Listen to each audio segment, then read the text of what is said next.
名調バージョン 3.0 エグすぎ最高。ただし1点除く。おはいえなし。この動画は名調バージョン 3.0 星空を瞳に映しての超責任務第3章序幕と第1幕を中心としたダラダラ感想動画です。過去の感想は概要欄からどうぞ。じゃあ早速順不動でいきましょう。カットシーンの品質がえぐい。1ラリーすんのに何回カメラ動いて何回キャラ動くの。今に始まった話じゃないと思うんですが、いろんなゲームやってる中で名調のこの部分の密度は本当にとんでもねえと再認識しました。今から好きなカットシーン並べますね。レシピよりも牛乳と砂糖の割合を増やしたらもっと美味しくなることに気づいて。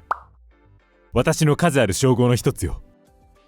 私にできることなら何でもしてあげる。はい、二次創作域決定。特に輪廻は意識してるんでしょうけど、コロッコロ動くというか、9円の幕開の時のシャコンヌの動きすげーってなりましたけど、やっぱこういう陽キャタイプの人は動きの多さでキャラが映えるからいいですね。陰キャタイプ筆頭格のっつったら敵作りそうだけど、フローバの絶妙な表情もまたいいんですけどね。本編とは関係ないですけど、公式が X と TikTok で輪廻が踊るやつアップしてて、名調だしこれぐらい動くかなと思った事前予想以上にヌルヌル動いて笑いました。こういう反則用の動画はヌルヌルしといて、いざゲームに手出してみたら誰やねんお前みたいなパネマジあるあるですけど、ゲーム内でも遜色ない表情と動きしますよね。私テキスト読んだらボイス全部聞かずに結構ポンポン次行っちゃうタイプで、配信でストーリーを追うときは意識してゆっくり進めてるんですけど、それでもボイス流れる前にクリックしちゃってキャラの動きが大幅スキップされちゃうたびに、あ、やべまだめっちゃ動いたって悪い気持ちになるんですが、この頻度が名調だけ多すぎる。てかなんならボイス流し終わった後もまだ動いてる時あるし、あとそういう手数もそうですけど、人工太陽の光を絡めた表現が今回はすごく絵になったと思います。てかやっぱ結局光ですね。輪廻のラメもそうですけど、この動画でも何回か言及してますけど、光のリアリティを上げるレイトレーシング技術導入のためにゲームエンジンそのものをカスタマイズしちゃったっていう情報を摂取してから光の表現に対する感受性が上がってるのかも。一方でムービーの品質についてはもはや言うまでもなくて、初手ひょうちゃん引かれてからのシュッとか笑いましたし、いやパン加えるなら角で男とぶつかれやって思いましたし、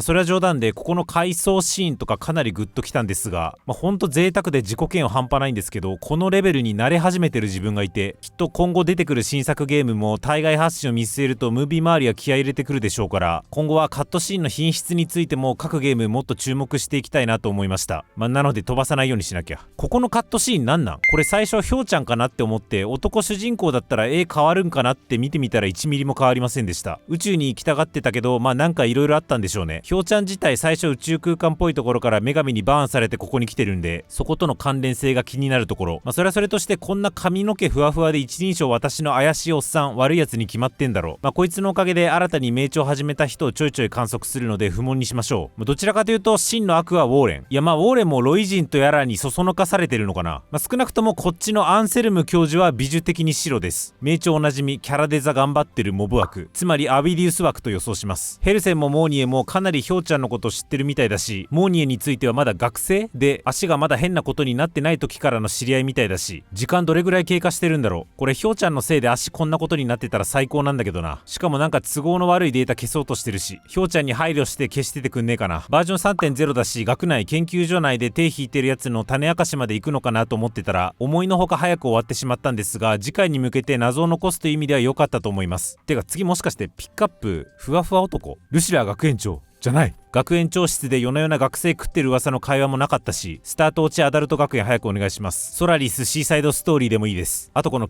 謎の女の子、思った以上にまだ謎ですね。 PV で普通に学園突っ走ってたから今回も出てくるのかなと思ったんですが、いや今回ももう出てきてるのかな、見えてないだけとか。 PV の時も輪廻見えてなさそうだったし、なんかどうしてもビジュアルから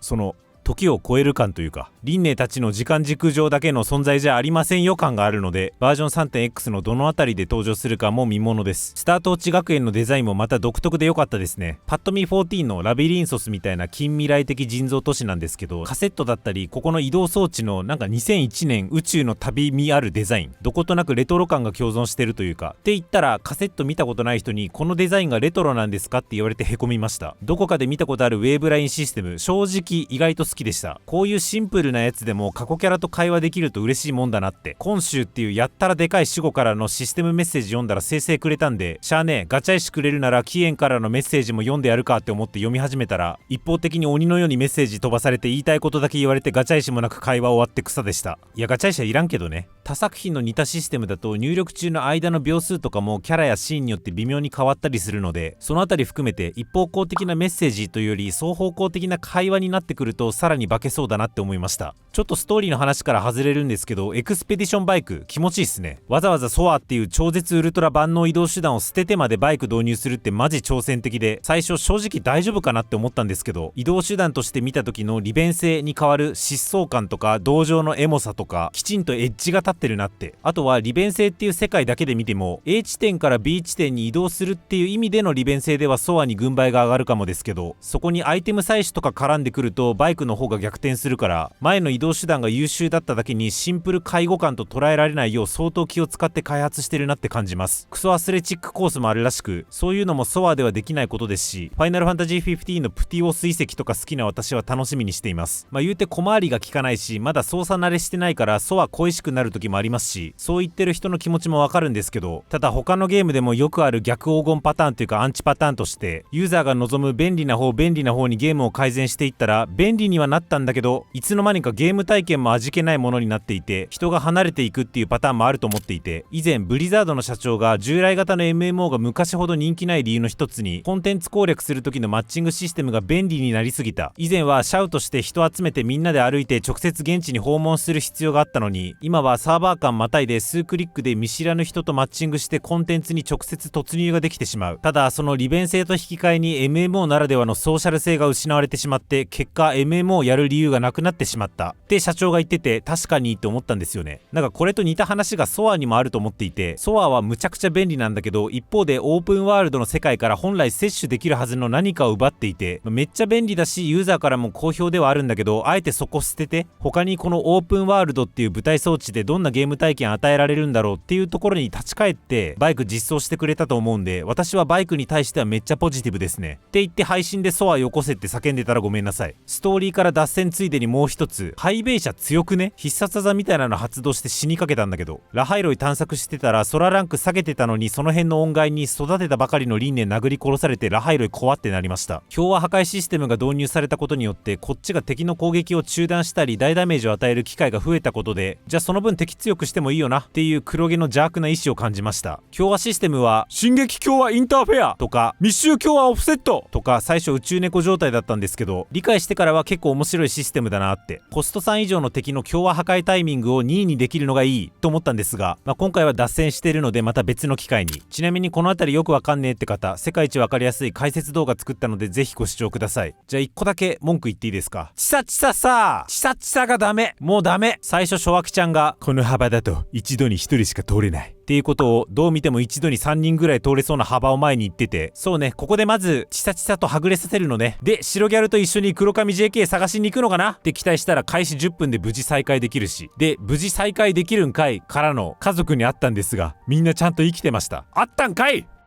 てかこれで終わるんかい。ここについてはすごい複雑な感情で、長責任務でここまでやったらマジで神だったなと思うけど、ただやらないっていうかやれないのも理解はできる。今回の長責任務、私の場合3時間ぐらいでしたけど、さっき言った通り相当手込んだ3時間だと捉えてるし、新エリアまるっと追加されてるし、不協和システムやらバイクやらもあるし、で例えばファイナルファンタジー14とかだとメジャーバージョンアップの前ってパッチのリリース間隔が倍増するんですけど、めちゃ別にそんなことしないじゃないですか。で短期にクソデカコンテンツ突っ込むための努力っていうのがなんかミニゲーム枠がグロリーヒルズリターンズだったところからも伺えたりするんで、チサのこの辺まで盛り込んでくれたらとは思いつつも、そこまでは求むまいよっていう感情ですね。ただね、そこは一歩譲るにしても白ギャルと絡めや。何のための動向やねん。白ギャルに明るく絡まれておどおどする黒髪 JK 全世界が注目してたでしょ。チサでいい？は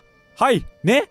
違うか。チサッチ宿題見せてよ。こういうのは自分でやってこそ身につくんですよ先輩。こういうの。前回幕間のブラックショア面の絡み方が個人的にドツボだったから共鳴者間の絡み期待しちゃったがゆえにここは残念だったな。ちなみにサブクエとかであったりします？あればぜひ教えてください。このままだとさすがにチサがラハイロへ来た理由が弱すぎるし、終盤のカットシーンでチサも映ってたからまた出てくるんだろうなと思ってるんですけど、両親の再会まではやらないにせよ白ギャルと今回絡んで青春を満喫しているチサはマジで見たたかった。今書いてて思ったんですけど、ちさちさというよりも学園生活の謳歌パートが欲しかったのかな。輪廻ちょいちょいおサボり描写ありましたけど、ここのシーン見たくがっつり爆睡してるやつとかも見てみたかった。いつものフラクトシデスに行くまでがちょっと早すぎた感覚があるのかもしれません。ここはアンケートでも回答しようかなと思います。よし、ひょうちゃん、輪廻、ちさでグループライン作ろう。作れ。そんなところですね。皆さんのバージョン 3.0 の感想ぜひコメントください。私にとって初のメジャーバージョンアップリアタイ。今回はゴリゴリ探索進めていきたい。今後も動画配信で名著を楽しんでいきますので、よろしければチャンネル登録お願いします。動画化に至らない小ネタは X で語ります。そちらもフォロー何卒おつゆなし。